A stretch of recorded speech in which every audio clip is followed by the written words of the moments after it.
Hello, listeners. Thank you for joining us today for another insightful episode. The program is Agricultural Productivity and Inclusive Economic Growth. It's still Amorgate Radio Communications, and I remain your host, Titilola Ogunsona. From our discussion in previous episodes, you will realize that agriculture is more than a sector. Rather, it is a lifeline for millions of people around the globe. For many economies, especially developing ones, agriculture serves as a major source of livelihood for millions of its people, particularly in rural areas where poverty and inequality is more evident. So what we'll be doing today is we'll be looking at the topic from seed to prosperity, how agricultural productivity can foster inclusive growth. We'll be looking at one of the major roles that agricultural productivity in an economy can play, or it plays, in fostering inclusive growth. We'll take global, statistics. We'll look at countries, around the globe that have the highest number of its workforce, employed in the agricultural sector.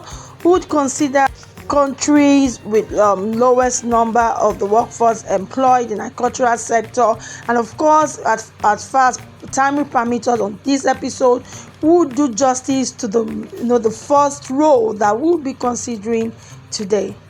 We'll be starting with the first in terms of the role of agricultural productivity in achieving inclusive growth. We have explained what we mean by inclusive growth. We have explained previously what we mean by agricultural productivity. So how do we connect these two? What role does an optimum use of agricultural input resources play in achieving inclusive growth, where everyone is better off, nobody is worse off, in achieving a situation where economic growth, the dividend of it, is shared among all the citizens in an economy? Here's the first, is that it helps to alleviate poverty and improve food security. There have been various studies on this, and one thing that stands out clear is that a growth in level of agricultural productivity has actually led to drastic reduction in global poverty and food insecurity in many economies around the globe.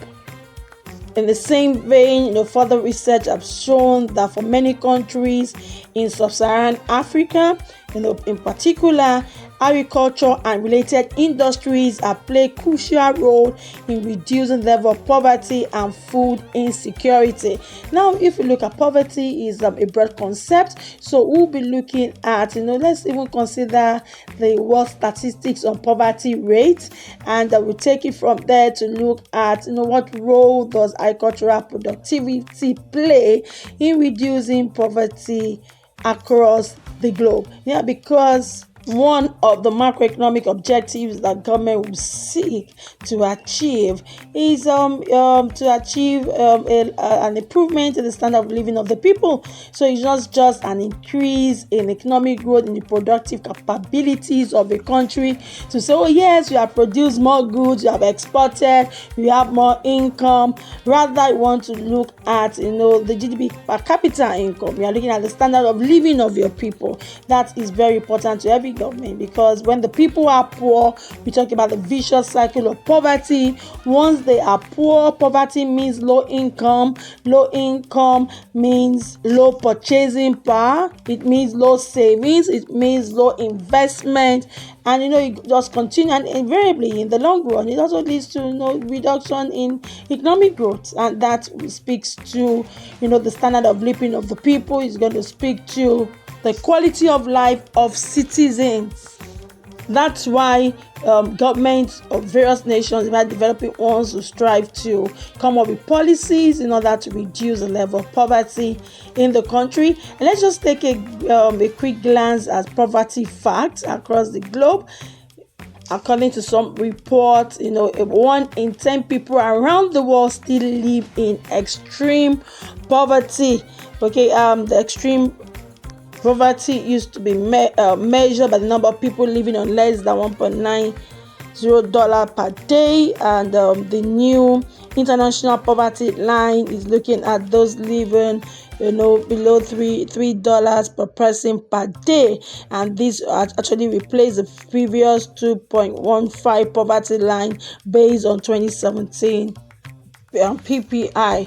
And we should also note that when you talk about poverty, is more than just statistics, is more than the numbers. It goes beyond the percentages that we're coming up with. It's more of a harsh reality for a sizable number of people around the globe. It's the reality of a lot of people around the globe, and why we need to talk about it is that poverty has adverse effect on the total well-being of citizens. It strips them of their dignity. In fact, you cannot even talk about dignity when you cannot even afford basic necessities, and people get thrown into the circle of hardship. So that's why poverty isn't anything that any government wants to allow thrive or become the order of the day for its citizens, because anyone who is poor, research has also shown that the ability to be able to think creatively, be able to innovate, ability to be able to operate at optimum capabilities actually might be reduced, if not eradicated or eliminated totally. Research has also shown that the projections that 8.9% of global population will still be living in extreme poverty by 2030. That's about 5 years away, under the revised international poverty line. And studies have also revealed that only 1 in 5 countries, the projections that they will be able to reduce their national poverty rate by 50%.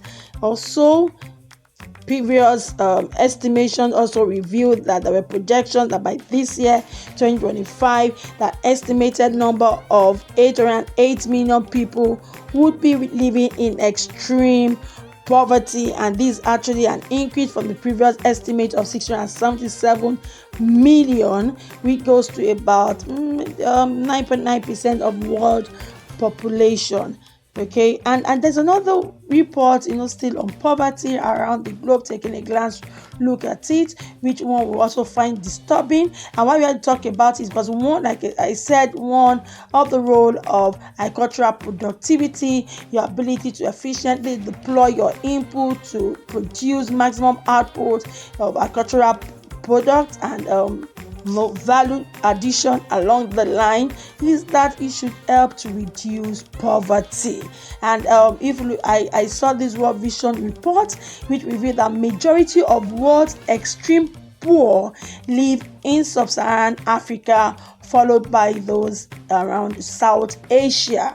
And of course, also another disturbing statistics is that sub-Saharan Africa has the highest rate of children living in extreme poverty, and on about 1.1 billion people, including about 566 million children, live in multi-dimensional poverty. Let's even take a closer look at the gender factor. At the global level, let's look at research has also shown that women are more active than men in the agricultural sector. That is about 38% versus 33%. And even the reality of the labor force participation have revealed that the rates are highest in the poorest country. And again, it has also shown that more people are employed out of necessity than choice. And also you also realize that out of all the sectors, we have agricultural sector employing more of children.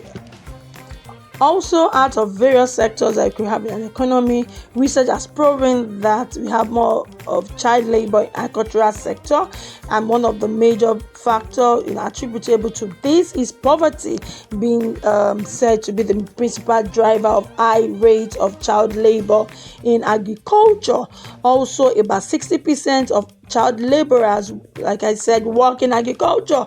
In fact, further statistics have revealed that about 129 million girls and boys work in agriculture, and we have more than 2/3 of them as unpaid family members. Okay, so an agriculture sector is said to have the highest incidence of both unpaid child labor and early entry into the workforce. And I tried to look at some of the reasons why we could have these in this sector.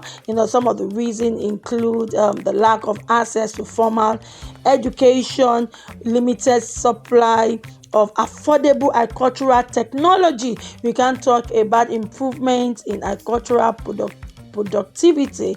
We can talk about improvement in agricultural production. We can talk about improvement in this sector if we are not talking about efficiency, in production process, and of course which will also include input like technology. So it has to be efficient, it has to be affordable for small households, and other factor attributable for child labor in this sector is what we call hazardous practices. And again, we can't take away the cultural beliefs, the cultural practices, because whether I like it or not, we have some countries where they still are of the opinion that belief still centers on children participation in agricultural practices, because they believe that is the way to go. So you can't take that away from them. So why do I think that one of the roles that agricultural productivity can play in achieving inclusive growth for everyone, when nobody is worse off, where the dividend, the gains of economic growth, can be shared equally, among citizens, is that despite the emergence of the digital age of this 21st century, citizens of some countries are majorly employed in the agricultural sector. Whether like not even with the emergence of the ITA, the digital era, we still have some, countries, some nations, even some continents, as a whole, still having the agricultural sector employing majority of its people. So it means that the level of income, the level of efficiency of that sector, of the agricultural sector, would and its related industries would determine the level of income in such a country, because it means that if the agricultural sector is not operating optimally, is not operating efficiently, it means that the level of income of the workforce is likely to be very low, and that will speak to the standard of living of the people. So I tried to look around, various reports to look at the number of employment in the agricultural sector, number of people in a particular country absorbed by the agricultural sector, and what research has shown that 1/4 of the world's labor force work in this sector. So I looked at the world population review for the year 2025, and I looked at the top 16 countries around the globe that have sizable number of their workforce employed in the agricultural sector. I looked at Guinea, about 60.34% of its workforce, is employed in this sector.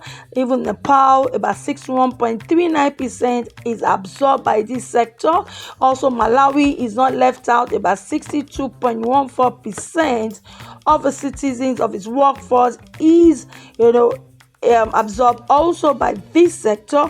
We have Ethiopia, also about 62.79% absorbed in the sector. Eritrea, we have about 63.99%. That's also a lot. We have Tanzania, 65.51%.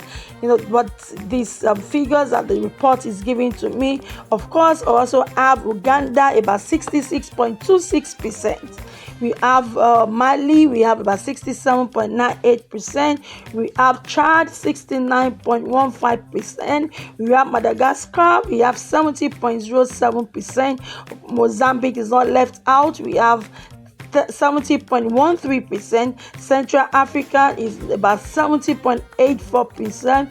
We have We have Nigeria about 70.89%, Burkina Faso 74.21%, Burundi we have 85.06%. In the same report I tried to look at other countries. Let's put countries around the globe, looking at the percentage of the workforce absorbed by the agricultural sector. Okay, and these statistics, figures won't lie, was quite interesting, because we have the likes of Finland, where the agricultural sector only absorbed about 3.76%. So out of the total workforce of those in Finland, we have those working agricultural sector related field about just 3.76%. Before we have Norway lower than that, as 2.2%. We have Kuwait at 1.95%. We have the United States at 1.62%. We have Qatar at 1.3%. We have Canada, interestingly, at 1.29%. We have the likes of Germany at 1.24%. And it's interesting that we even have some countries even lower than that. We have United Kingdom at a percent, just 1%. We have Hong Kong, we're quite low at 0.21%. We also add Singapore at 0.11%. And one of the things that stood out from this report is that 25 countries around the globe have more than half of their workforce in the agricultural sector. So if you have people working in the agricultural sector, that means they are earning that living in this sector related industries, in this allied industry. It means that this is going to speak to what they earn. It's going to speak to the purchasing power. It's going to speak to the standard of living, because it's going to speak to how they have access, how can they afford drug, health care. It's going to speak to the level of training they are going to have. So definitely agricultural productivity plays a pivotal role in ensuring that poverty levels are reduced, because the more you invest in this sector, the better for the citizens and of course for the economy. Now, one of the things I said that stood out also clear is that all top 10 countries that have more than half of their citizens, workforce employed in agricultural sector related industries are located in Africa. And this stands out clear. So definitely for the African continent, there must be policies, there must be approaches that have to be deployed to ensure the growth in agricultural productivity. You cannot undermine that. And also for developed countries, we realize that about 70 countries have either 10% or less of their workforce in this sector.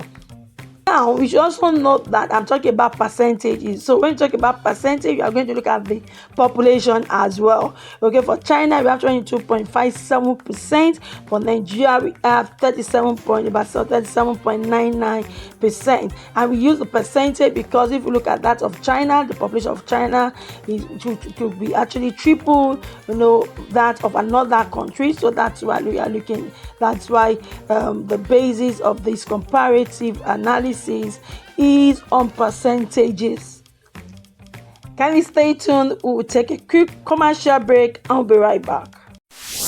Harmogate, founded in 2008 out of a desire to build transgenerational structures for organizations, institutions, and nations. We have worked with large businesses, international development organizations, and public sector ministries and agencies. Harmogate, our uniqueness is that we do not just work for you, we work with you. For example, we do not leave you to the task after sourcing talent that will help the new hire settle into robust leadership development programs. We are technical experts in advising and supporting institutions on strategy and leadership, artificial intelligence, strategic human resource management, public sector reform, finance, audit and tax, FAT, and strategic communications. We do all this and more out of a desire to transform nations through institutions and organizations. For further inquiries, email contact@theharmogate.com. or call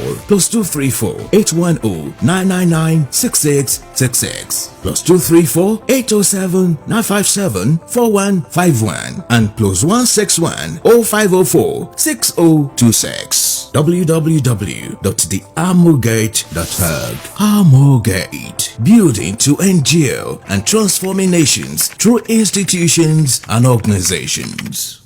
Thank you for staying tuned for the short commercial break. If you are just joining us, thank you so much for joining. We are discussing from seeds to prosperity, how agricultural productivity can foster inclusive growth. And one of the ways that we have discussed is that agricultural productivity would help to reduce or alleviate poverty in an economy and also improve the level of food security in a nation. And we have looked at one of the ways to reduce poverty. We looked at what poverty is across the globe, what are global statistics on poverty, and looking at the pivotal role that agricultural sector could play or is playing in an economy. And we consider various countries across the globe where we have higher number of its workforce being employed in the agro-allied industrial agricultural sector. So if we have a lot of people, across the globe earning that living from this sector, it thus becomes pertinent for government to deploy approaches, to bring in measures, to deploy interventions that would enable development, productivity of that sector. In fact, I would say continuous agricultural growth, productivity growth in the nation. That was another report that I saw by Food and Agricultural Organization of the United Nations, the FAO, and most of the data was actually gotten from International Labour Organization. And in 2022, research revealed that nearly 1.3 billion people were employed in agro-food system. So the impression of this is that 2 out of every 5 employed individuals worldwide work in the agri-food sector. That means the agro-allied, in the agricultural sector. Also in Africa and Asia, approximately about 70% of agri-food system employment is actually in agriculture. Also globally, non-agricultural agri-food system employment, has a steady growth of about 13% from 2000 to 2022. Also in 2023, agricultural sector, which includes forestry and fishing, employed about 916 million, globally, accounting for about 26.1% of total employment. So you see, if I'm going through all of this report, giving all of these statistics for you to show the pivotal role the agricultural sector, the agri-food sector, related industries already has on a nation's growth and potentials. So we can't even be talking about reducing poverty if you're not doing anything, strategic about enhancing agricultural productivity in our nations across the globe. This report also further collaborates earlier findings that I've spoken to, that women made up about 39.6% of global agricultural workforce. And however, the highest share of employment and culture in 2023 was recorded in Africa, about 46%, and the lowest he had was in Europe. Also, for the active workforce, adult age 25 to 54 made up majority of the rural workforce. So it's not just those in the urban centers that are also important. If we have about half in the rural workforce, so definitely there must be policies that will look at this specifically. So from all of these statistics, the figures that we have been discussing over the last couple of minutes, it shows that the agricultural sector provides livelihood both directly and indirectly to a significant portion of population of most developing nations countries' economies. It then is more evident in rural areas, and typically research has also shown that for rural areas, poverty levels are typically high. Thus, a more productive agricultural system would lead with to growth and poverty reduction. That for some economies, one of the goals for government, is to be a high income earning country. And this will speak to the standard of living, the earning capabilities of your people. And countries have shown, studies have also shown that some countries that have achieved high income status actually achieve this by starting with high level of productivity in the agricultural sector. And that was not the only thing they did. They coupled it with efficient economic transformation. So if we are going to be serious about achieving inclusive growth, if we are serious about reducing poverty level in a nation, we need to take more determined proactive steps in ensuring agricultural productivity in our countries. I try to look at various studies that have been carried out in developing countries, since research has shown that we have larger percentage of the workforce being absorbed by this sector.